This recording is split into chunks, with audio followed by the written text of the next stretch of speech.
Hey guys, how's everyone doing? This is the Sentinel watching over Geekdom, and welcome back to Sentinel Reviews. We are approaching the end game of the Six Charley arc with the second story in the Mila trilogy and the penultimate story of the arc overall. Paper Cuts, released in September of 2009, written by Mark Platt, directed by Nicholas Briggs and Lisa Bowerman. Paper Cuts stars Colin Baker as the Doctor and India Fisher as Mila. Also featured in the cast are Sarah Crowe and Paul Thornley.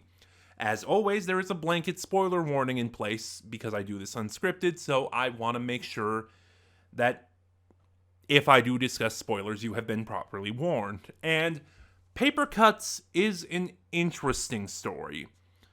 It's a Mark Platt story, and Mark Platt is always a quality writer. He's written some of the highest regarded stories in the Big Finish library. He wrote Spare Parts. He wrote The Silver Turk, he wrote my personal favorite Big Finish...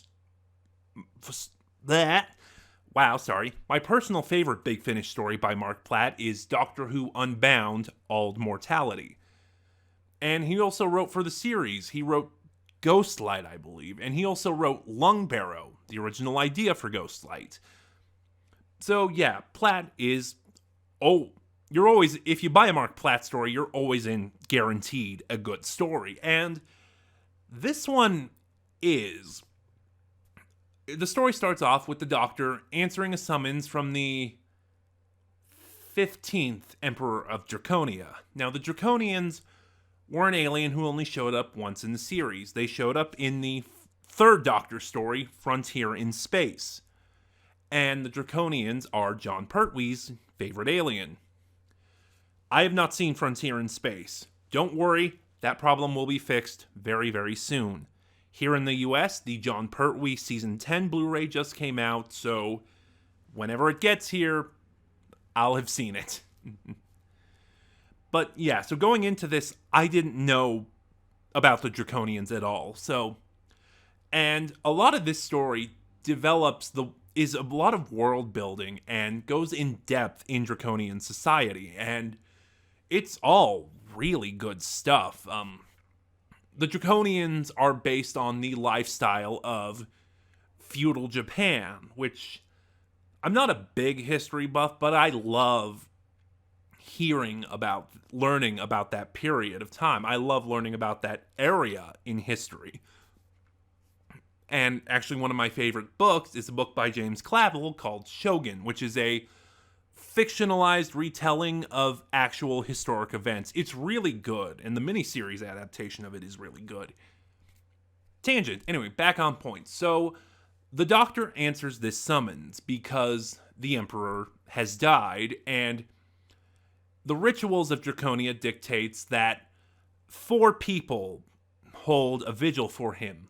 The highest-born nobleman of Draconia, which in this case is the Emperor's son. The lowest-born of Draconia, which is a peasant.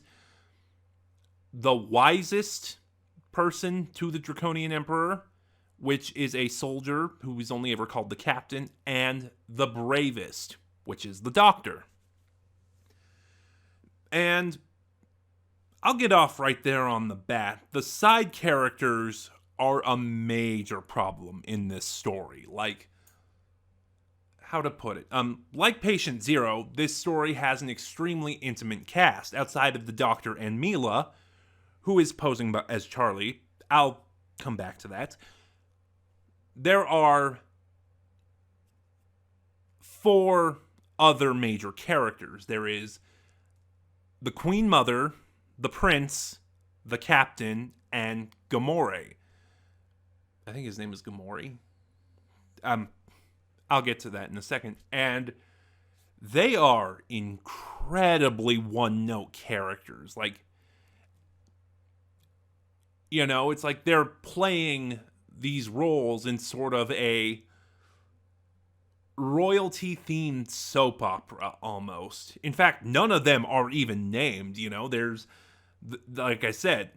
There's the Queen Mother, the Captain, the Prince, and Gamori. And Gamori is the name of his village. It is the name of his home. essentially. So I feel that was weird. And it feels like every time they try to add depth to these characters, it doesn't quite work. It feels off. For example,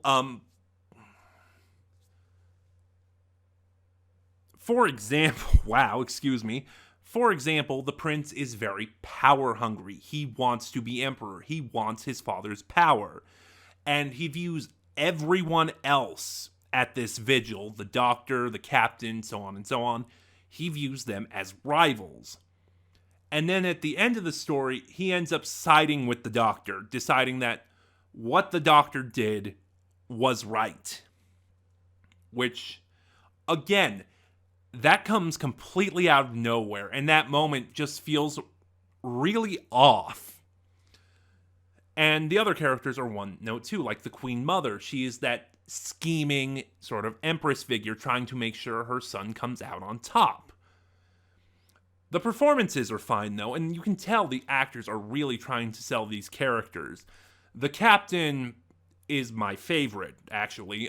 He is a Ronin, or a Roroni, going along with the analog here. He is basically a lordless warrior. He was disgraced and banished, and then similarly, they do something really weird with him. Like, he comes off as still being very noble, very honor-bound, but then there's this scene towards the end where it's like, I have no honor, where the prince is asking him to do something, and he basically tells him, I have no honor, so I can be bought very easily. Again, that's a really bizarre move, and it comes out of nowhere. Coming back to Mila. Mila is posing as Charlie now, and for a while there, given how Patient Zero went, and how this story went for the most part, I started wondering if, after taking Charlie's place, did Mila forget who she was? And there's a scene in this towards the end, actually, a really good scene, where, we know that Mila knows who she is, and she's still in control, and she basically wants her time with the doctor. It's basically at the end of this story, and again, the spoilers, Gamori asks if he can travel with them, and the doctor says, of course, it's fine. And then as soon as he goes in the TARDIS, Mila tells him that essentially he's not allowed to come with them. She very much manipulates him into staying behind. And there's a lot of other good concepts too. Did I talk about the atmosphere? I had to do another take, so if I didn't, the atmosphere is really great. The atmosphere and the music really lend themselves to making you feel like you're in this grandiose palace/tomb. And the cover helps establish that aesthetic as well. The story meanders a bit because it feels like the story doesn't know who it wants the villain to be. Like, first it feels like it's the Queen Mother, and then it feels like it's the Prince, and then it feels like it's the Queen Mother again, and then it feels like the Prince again, and then there's a twist at the end. And it makes it feel like it feels like it didn't know who it wanted its villain to be, so it kind of meanders until we reach the end game of the story. I will say this too, it felt like going into this story, it felt like there was going to be a twist with Gamori. Like this peasant who doesn't know why he's here. I was listening to this and it's like, is he going to turn out to be the Emperor's son? And they don't do that, which I think is a really strong move.